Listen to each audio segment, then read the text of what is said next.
For more than a century, the wedding portrait sat undisturbed. It was reproduced in books, cataloged in ledgers, and passed over by scholars who saw nothing more than a proper Victorian union. A man seated with confidence, a woman standing at his side, respectability frozen in silver salts. Not until 2024, when the photograph was removed from a sealed private collection in Springfield, Illinois, did anyone think to truly look at it. Not as a symbol, but as evidence. Before we continue, make sure to subscribe, hit the notification bell, and comment where you're watching from. The photograph arrived on the desk of archival image analyst Marianne Clark on an overcast February morning, still mounted in its original cardboard frame. The date penciled faintly on the back read 1899. The subjects were identified in tiny cursive Henry Walters and Lillian Moore. Marianne had handled thousands of wedding portraits from this era, sepia, toned rituals of compliance and expectation, and at first glance, this one offered no resistance to that familiar reading. Henry Walters sat in a carved studio chair, shoulders squared, his jaw set with the ease of a man accustomed to being obeyed. His suit was dark, well-tailored, expensive. One hand rested on his knee. The other hooked casually over the armrest, signaling ownership not only of the furniture, but of the moment itself. Standing beside him was Lillian Moore, dressed in immaculate white, her bodice tightly fitted, her veil arranged with precision. Her face was composed, almost serene. The faintest suggestion of a smile trained into place. Everything about the image spoke the language of order. Marianne scanned it anyway. High resolution magnification had become second nature to her, a discipline born of years spent studying what time tries to erase fabric fibers, background scratches, the involuntary truths that survived despite the photographer's intent. She enlarged the image incrementally, drifting from Henry's polished boots to the careful pleating of Lillian's skirt. That was when she stopped. Lillian's left hand was partially hidden in the folds of her dress just below the waistline. It was not resting. It was not relaxed. The fingers were bent at sharp, deliberate angles, the muscles visibly tense beneath the skin. This was not the idle placement of a nervous bride, nor the stiff accident of long exposure it was held. Marianne adjusted the contrast. She zoomed closer. The thumb pressed inward. The index finger extended slightly apart from the others. The remaining fingers curled with restraint, as if resisting a tremor. Marianne felt a familiar chill, the one that came when an image stopped behaving like an image and began to behave like a message. Victorian portraiture demanded stillness. Poses were instructed, corrected, forced. Any deviation, especially in a wedding photograph, was risky, unseemly. And yet this hand had been positioned with intent, maintained through the long seconds required for exposure. Someone had told Lillian how to stand, where to look, how to present herself. But this was hers. Marianne pulled reference guides from her shelf-period manuals on posture, gesture, and photographic etiquette. None accounted for this configuration. The more she compared, the clearer it became that the hand did not belong to the language of celebration. It belonged to something else. She sat back from the screen, the room suddenly too quiet. Outside the archive windows, traffic moved without consequence, the present indifferent to what had just surfaced from the past. Marianne understood then that the photograph was not incomplete. It was interrupted. The anomaly was not a flaw. It was a signal small, dangerous, and easily ignored, and for 125 years it had been. Marianne did not trust solitary conclusions. Photographs, she believed, only surrendered truth when interrogated by more than one discipline. Within 48 hours, she arranged a consultation with Professor Jonathan Reed, a historian whose work focused on late 19th century social customs and nonverbal communication. Reed had spent decades reconstructing how bodies were trained to behave in public, how posture, clothing, and gesture were used to enforce hierarchy long before a word was spoken. They met in a quiet university archive room, the air heavy with the smell of aging paper and dust. Marianne placed a large print of the photograph on the table between them. Reed studied it in silence for several minutes, his expression tightening. Not at the faces, but at the space between them. "This is not a casual image," he said finally. Wedding portraits in 1899 were among the most controlled visual rituals in American society. Every detail mattered. He explained that photographers of the period often followed rigid scripts. Brides were instructed to display modesty without weakness, obedience without fear. Hands, in particular, were carefully managed. A woman's fingers were expected to rest softly, either folded or lightly touching a prop. Tension was forbidden. Any strain suggested impropriety, illness, or resistance, things no respectable family wanted immortalized. Reed leaned closer, tracing the outline of Lillian's hidden hand with his finger, careful not to touch the paper. "This position would have been uncomfortable to hold," he said. "It requires intention, and more importantly, it requires defiance. Someone told her how to pose. She chose not to comply fully." Their first hypothesis formed slowly, reluctantly, like something neither wanted to name. Perhaps the bride had been nervous. Perhaps she was signaling anxiety, discomfort, cold. Reed dismissed these almost immediately. Anxiety produced tremors, not structure. Cold caused clenching, not articulation. This was deliberate, practiced, meaningful. In 1899, Reed continued, marriage was not merely a personal contract. It was a legal transfer of authority. Once married, a woman's financial identity, residence, and autonomy effectively ceased. If a woman believed she was being forced into that transfer, she had almost no lawful recourse. Marion asked the question hanging between them. Would there have been a way for her to ask for help? Reed hesitated. Then he nodded. There were unofficial systems, he said. Mostly oral, rarely documented. Women, particularly those trapped by family pressure or economic dependence, sometimes used silent signals. Gestures small enough to evade male supervision, but recognizable to other women, midwives, or reform-minded observers. These signals were dangerous. Being discovered could result in institutionalization, confinement, or worse. That risk was precisely why they were subtle, and why they were forgotten. Their working theory became darker with each layer of context. If Lillian Moore had believed herself coerced, the wedding portrait was not commemorative. It was evidentiary, a single moment where she still possessed control over her body before the law stripped it from her. Marion searched municipal records that same week census rolls, church registries, local newspapers from Springfield and surrounding counties. Henry Walters appeared intermittently. Business listings, a property transfer, a brief mention in a railroad investment circular. Lillian Moore did not. There was no marriage certificate filed under her name, no recorded change of residence, no death notice, no scandal, no obituary, no burial. Within weeks of the photograph's date, she vanished from official documentation entirely, as though the woman in the image had never legally existed. Reed was the one who articulated what both had begun to suspect. If the marriage was real, he said quietly, there would be paperwork. If it was false, staged, or incomplete, then the photograph becomes something else entirely, not a record of union, but a warning issued from the narrow space between legality and disappearance. And if that was true, then the image had captured Lillian Moore not at the beginning of her life as a wife, but at the precise moment before she was erased. The breakthrough came not from a marriage archive or a courthouse ledger, but from a book that was never meant to survive. Marion found it in a restricted university collection, an 1897 etiquette guide printed in a limited run for women's groups and private finishing schools. Its title was deceptively harmless, a manual on comportment and discretion, bound in fading blue cloth. Most of its pages were predictable sermons on posture, modesty, and silence. But near the back, almost as an afterthought, was a chapter that did not belong. It addressed what the author called circumstances of personal peril.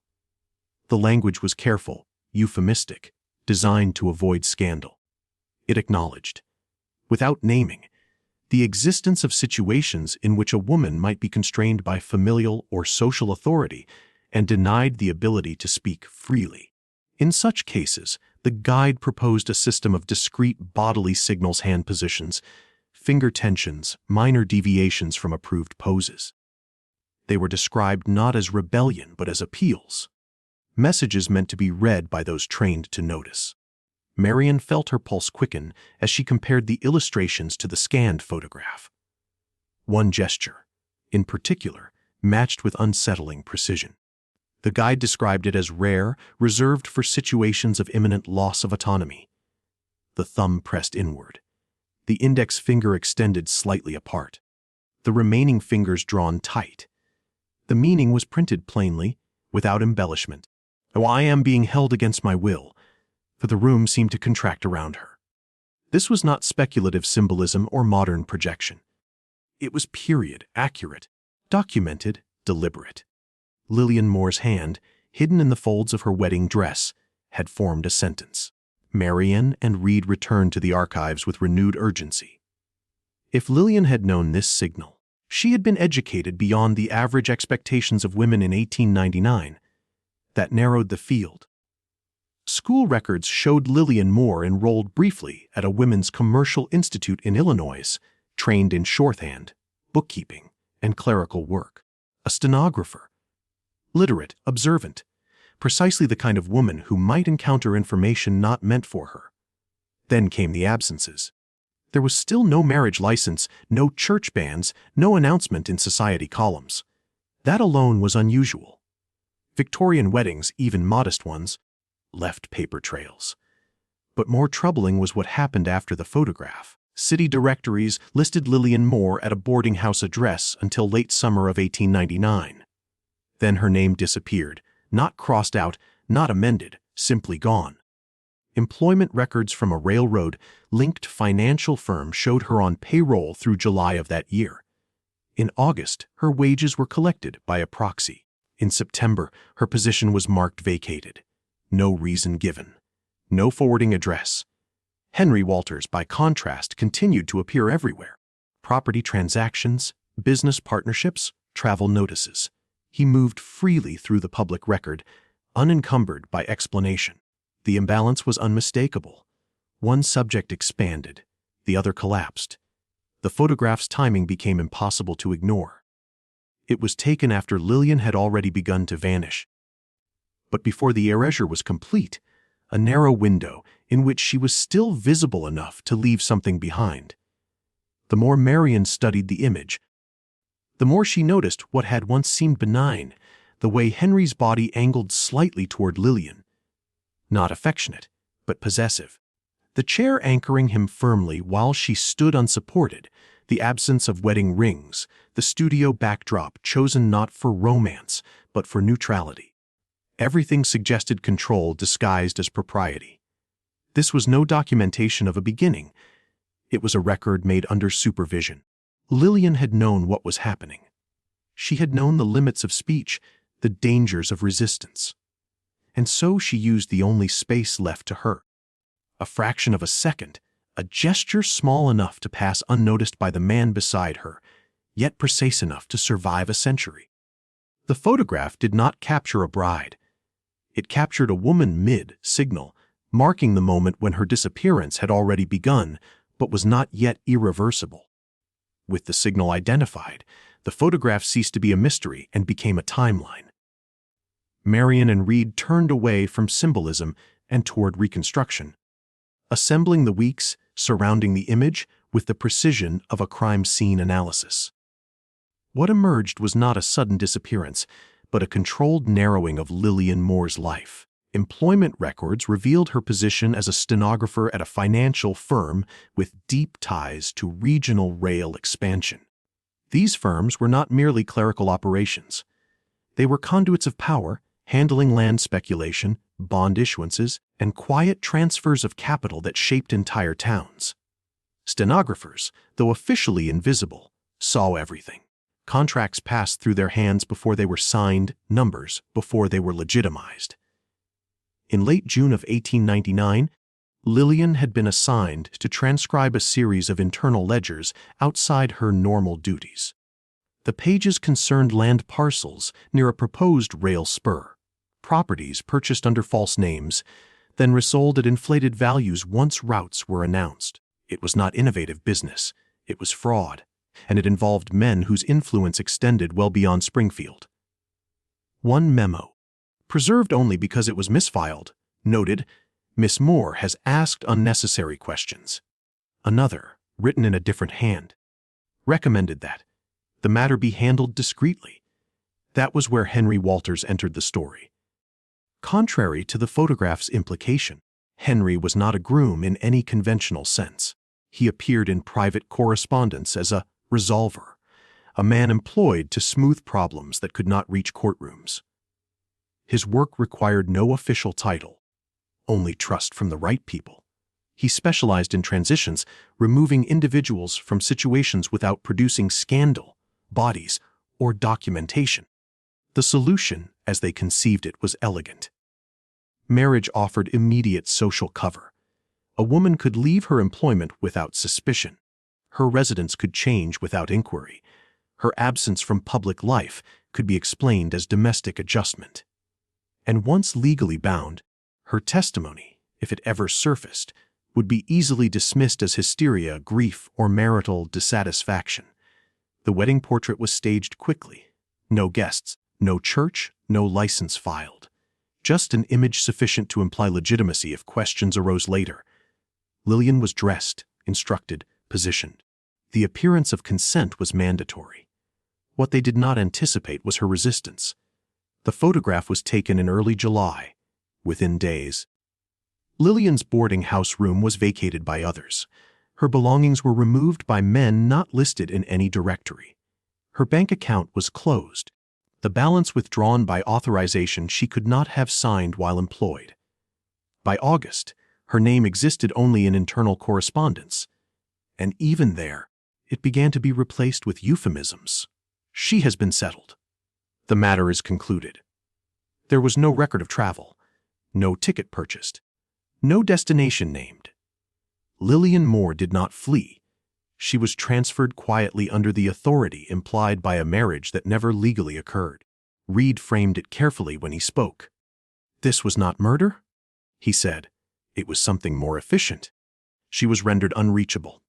Marion returned again to the image. Henry's expression now read differently, not celebratory, but vigilant, a man overseeing a process. Lillian's face, trained into calm, carried the subtle vacancy of someone aware that time had shortened. Her signal had not been impulsive. It had been calculated. She knew this photograph might be the last moment she was seen by anyone who knew her name. The tragedy was not confined to her disappearance. It extended into the structure that allowed it a system where marriage could function as erasure, where legality could be implied without being filed, where a woman's intelligence became a liability requiring containment. Lillian Moore's life was not ended publicly. There was no body, no grave, no scandal to satisfy outrage. She was absorbed into silence. Her autonomy dissolved under the appearance of respectability. All that remained was a single image, taken after the danger began and before the final door closed, bearing the quiet defiance of a woman who understood exactly what was being done to her and chose, with the last control she possessed, to leave a mark. The confirmation arrived from a place no one expected to yield truth: the accounting books of a long, defunct photography studio. Marion located them in a municipal storage facility mislabeled as theater receipts, their leather spines cracked, their pages warped by humidity. The studio, operating under a forgettable surname and a main street address, had specialized in formal portraiture for clients who preferred discretion over publicity. The wedding portrait was there, not as a celebration package, not under the names Henry Walters or Lillian Moore. The ledger entry was clinical, almost evasive: one large, format plate, neutral backdrop, no retouching, paid in full in advance, and paid for by a third party. The name attached to the payment was not unfamiliar: It appeared in the same railroad-linked financial correspondence Lillian had transcribed months earlier. A silent partner. An intermediary. Someone with no public reason to commission a wedding photograph for two people he was not related to. The implication was immediate and devastating. The portrait had not been ordered by a groom or a family. It had been commissioned as documentation, proof that a solution had been enacted, evidence that could be produced if questions arose or destroyed if they did not. Marion traced the payment trail backward. It led through shell accounts, attorney retainers, and temporary offices rented for only weeks at a time. At the center of it all was Henry Walters, or rather the name Henry Walters, because that too began to unravel. Census comparisons, travel records, and employment listings revealed inconsistencies impossible to reconcile. Henry Walters appeared in Illinois in 1899, but a man of the same description, same height, same facial scar, same handwriting, had been documented in Missouri 3 years earlier under a different name and in Indiana 2 years before that. Each time, he surfaced briefly, attached to a woman whose records later collapsed into absence. The pattern was unmistakable. Henry Walters was not a person. He was a role. Reed described it with restrained disbelief. He's a mechanism. An identity passed along or reused. He exists only where he's needed, then dissolves. Marriage in these cases was not an institution but a tool, a socially sanctioned transfer of custody masquerading as romance. The women involved shared traits that made them vulnerable and valuable. Education without protection, knowledge without power, proximity to information that endangered men who could not be exposed. Lillian Moore fit the pattern precisely. Further confirmation arrived in fragments, a hotel register bearing Henry's signature but no companion, a notarized affidavit referencing private domestic matters settled without litigation, a letter written by a junior clerk years later expressing unease about what became of the stenographer, then abruptly changing subject mid-sentence. There was no single document that confessed to the crime. There never would be. What existed instead was convergence, independent records bending toward the same conclusion. The wedding was false. The marriage was never legal. The disappearance was intentional. Lillian had not been silenced in panic or rage. She had been processed. The shock was not that such a system existed. It was how efficiently it operated without leaving bodies, trials, or outrage. Respectability did the work violence usually did. Paperwork replaced force. And when paperwork failed, identities did. Marion returned once more to the photograph, now armed with the knowledge of its function. Henry's presence was no longer ambiguous. He was not a husband posing beside his bride. He was an agent overseeing completion. The chair, the posture, the angle of his body, all reinforced authority. The image was composed to suggest permanence. Lillian's signal disrupted that illusion. Against the system designed to erase her cleanly, she introduced noise, a mark that could not be explained away once it was understood. She had anticipated the possibility, however remote, that someone in the future might notice what contemporaries were trained not to see. The photograph had not failed in its original purpose. It had succeeded in another. It preserved the moment when a woman, facing a disappearance engineered to look like a marriage, refused to vanish quietly and instead embedded the truth in plain sight, trusting time to deliver it to someone willing to look closely enough. With the mechanism exposed, the photograph no longer invited interpretation. It demanded reclassification. What had once been archived as a wedding portrait now belonged to a different category entirely, one rarely acknowledged in institutional collections. It was evidence produced under coercion, carrying a message never meant for its original custodians. Marion wrote this plainly in her report. The photograph is not commemorative, it is communicative. Every element aligned with that conclusion, the absence of legal documentation. The third, party payment, the manufactured identity of the groom, the timing positioned precisely between professional suspicion and total erasure. Most damning of all was the gesture itself, not expressive, not emotional, but instructional. Lillian Moore had not been asking for sympathy. She had been transmitting information. The hand mattered more than the face. Victorian photography trained viewers to read expressions, composure, modesty, joy restrained by propriety. That training was part of the deception. Faces could be coached, muscles could be disciplined. But hands, when unobserved, remained the last territory of unsupervised language. Lillian had exploited that gap with precision. Her signal did not accuse. It did not name. It did not describe. It simply established a condition: I am being held. That distinction was crucial. Accusation invited denial. Condition demanded investigation. By choosing a gesture tied to ket rather than protest, she ensured the message could survive inside the rules designed to silence her. Reed framed the realization carefully during their final review session. "This photograph wasn't meant to save her," he said. "It was meant to outlive them." Lillian had understood the limits of her situation. She could not escape without triggering pursuit. She could not speak without being discredited. She could not refuse the portrait without inviting immediate consequence. But she could comply imperfectly. She could introduce a flaw, small enough to pass beneath the notice of those who believed the image already belonged to them. The brilliance and the tragedy was that her strategy required time, decades, perhaps a century. It depended on the future developing tools and sensibilities her present did not possess: high-resolution scanning, archival cross-referencing, a willingness to question respectability itself. The photograph's purpose was never to preserve a union. It was to preserve a contradiction, a woman presented as a bride who was in fact a detainee, a marriage image without a marriage, a gesture hidden in plain sight, betting everything on the possibility that someone someday would look at the wrong detail long enough for it to speak. Lillian Moore had left no diary, no letter, no final testimony. She could not ensure her survival, but she could ensure traceability. The photograph anchored her existence to a specific moment, a specific crime, a specific system. It denied her captors the clean disappearance they intended.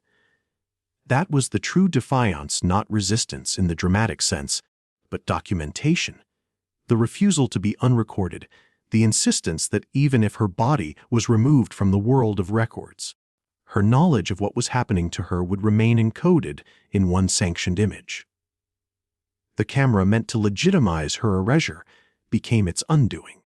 And once understood, the photograph ceased to be an object of curiosity. It became a statement, one that redefined what survival could mean in an era where power operated quietly, efficiently, and without witnesses. Lillian Moore did not leave behind a memory of herself. She left behind proof. The investigation ended the way most historical reckonings do, without resolution, without justice, without bodies to exhume or verdicts to overturn. Lillian Moore was never found. No death certificate surfaced under her name or any other. No asylum ledger listed her admission. No burial record hinted at a quiet interment under an alias. The system that removed her had been designed precisely to prevent such closures. Those responsible did not face consequences. The financiers whose signatures threaded through the ledgers died respected men. Their estates were settled cleanly. Their names affixed to buildings, scholarships, and plaques that celebrated progress and enterprise. The intermediaries vanished into other roles, other cities, other manufactured identities. Even the studio that captured the photograph dissolved without scandal, its records boxed and misfiled until time dulled their significance. History absorbed the loss the way it absorbs countless others, by smoothing it into absence. Marion's final report was accepted quietly. No press release accompanied its filing. The photograph was reclassified, moved from the celebratory archive into a restricted collection reserved for coercive artifacts.